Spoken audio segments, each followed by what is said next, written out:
घूमि घूमि पूजे देवी देवता पितर नाम नावेली पितर नाम नावेली हो।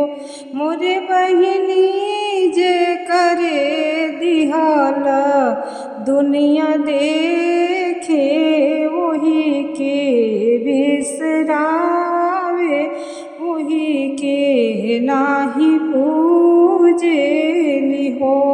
नाही मांगे पितर धन दौलत नाही सोना चांदी नहीं हो सोना चांदी नु हो।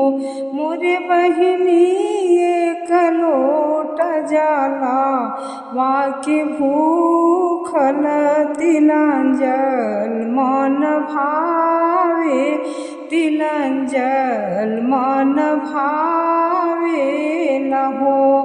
पितर के दिहल धन दौलत से हो लेके खाए से हो लेकर खाए न हो।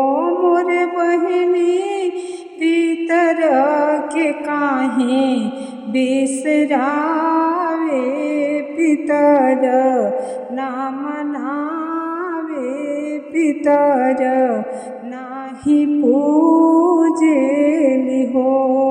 सबके पितर घर आवेल चढ़त पितर पक्ष चढ़त पितर पख हो। मोरे बहिनी देखेल आपन जन्मभूमि वंश के पुकारेल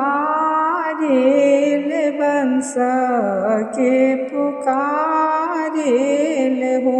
मोरे बहिनी देखेल आपन जन्मभूमि वंश के पुकारेल वंश के पुकारेल हो। जन्म जन्म के इहे रीति मनुष्य तन पावे मनुष्य तन पावेल हो। जन्म जन्म के यही रीति मनुष्य तन पाए मनुष्य तन पाए न हो। मोरे बहिनी जाहि दिन छोड़े इहे ताना माँ बहुत पछताए बहुत पछताए न हो।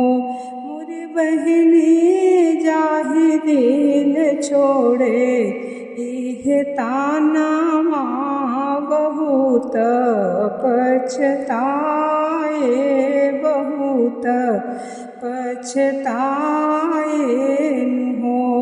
घूमि घूमिया देव पूजे पितर नाम नावे पितर नाही पूजे